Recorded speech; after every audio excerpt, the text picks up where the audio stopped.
yang tahu tentunya saya Ketua Ranting dari DPRT Kota Cimahi dari Kelurahan Ciberem. Nama saya Hadi Priyatna.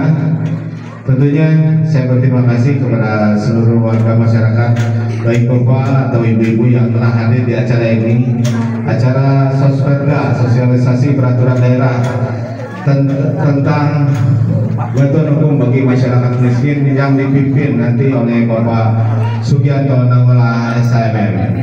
Tentunya besar harapan kita untuk bisa hadir di sini.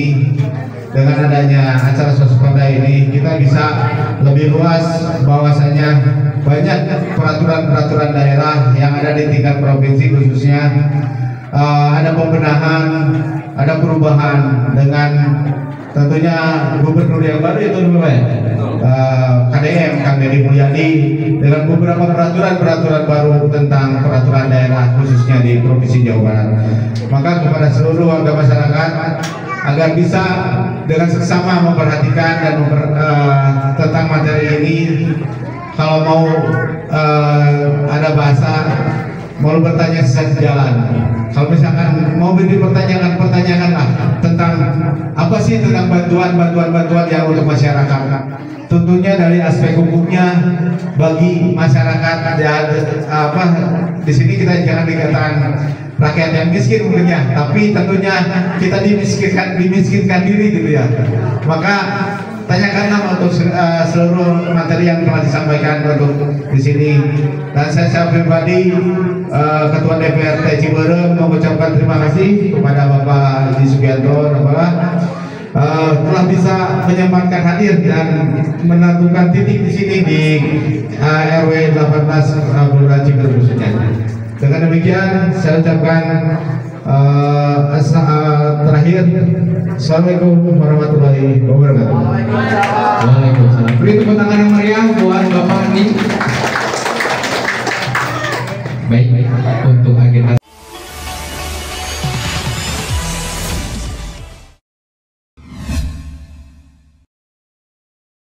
Para pemirsa Jumantara, pada hari Jumat tanggal 25 April tahun 2025, bertempat di kantor RW 18, Kelurahan Ciberem, Kecamatan Cimahi Selatan, anggota DPRD Provinsi Jawa Barat, Haji Sugianto Nangolah, melaksanakan tugasnya yaitu Sosial Peraturan Daerah Nomor 14 Tahun 2015 tentang bantuan hukum bagi masyarakat miskin. Acara tersebut disambut oleh masyarakat yang hadir dan melontarkan beberapa pertanyaan tentang bantuan hukum ini.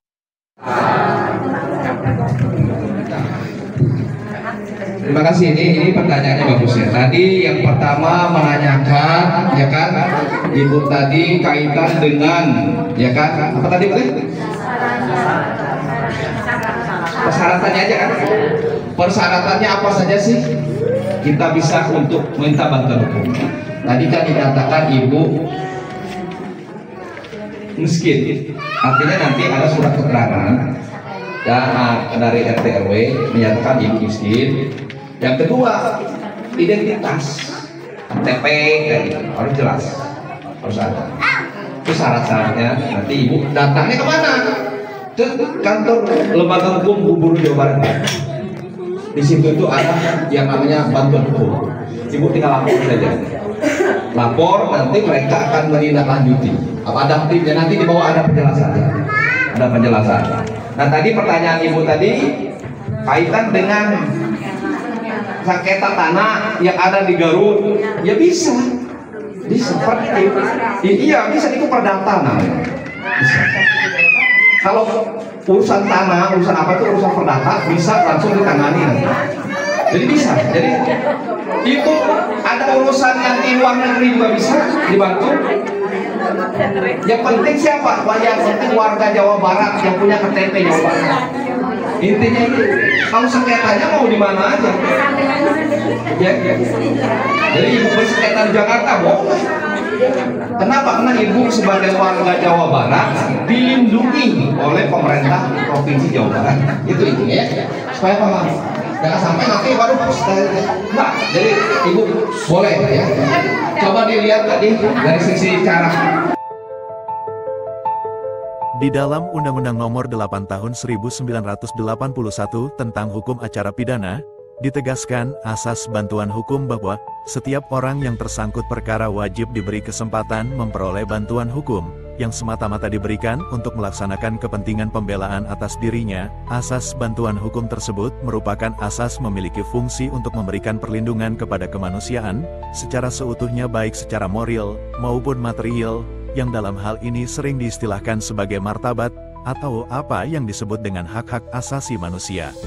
Konsekuensi dari pasal 27 ayat 1 Undang-Undang Dasar 1945 adalah seseorang berhak untuk diperlakukan sama di hadapan hukum, termasuk bagi rakyat miskin yang sedang bermasalah dengan hukum. Terlebih lagi, negara Indonesia secara konstitusi pada pasal 34 ayat 1 Undang-Undang Dasar 1945 menyatakan bahwa fakir miskin dan anak terlantar diperlihara oleh negara. Jelas negara memberikan kesempatan memperoleh akses hukum dan keadilan kepada siapapun, tanpa terkecuali. Kira-kira manfaat dari Perda ini diaplikasikannya kepada masyarakat bagaimana, Pak? Ya, terima kasih. Tadi saya sudah menjelaskan panjang lebar kepada masyarakat kenapa Perda ini dibuat. Karena yang pertama, kita tahu bahwa banyak sekali masyarakat yang menemukan di lapangan persoalan hukum ini banyak yang tidak adil pada masyarakat. Maka dari itu kami tidak ingin masyarakat selalu diberikan rasa tidak adil. Maka itulah kami buatlah Perda bantuan hukum ini. Nah, Perda bantuan hukum ini memang dikhususkan kepada masyarakat yang miskin. Kenapa? Karena masyarakat miskin ini jangankan masalah anggarannya, masalah segala macamnya mereka tidak tahu. Bagaimana cara pembelaannya, segala macam, bantuan hukum bekerja seperti macam. Nah, tadilah sudah dijelaskan agar masyarakat tahu bahwa mereka itu dilindungi, dibela oleh pemerintah provinsi.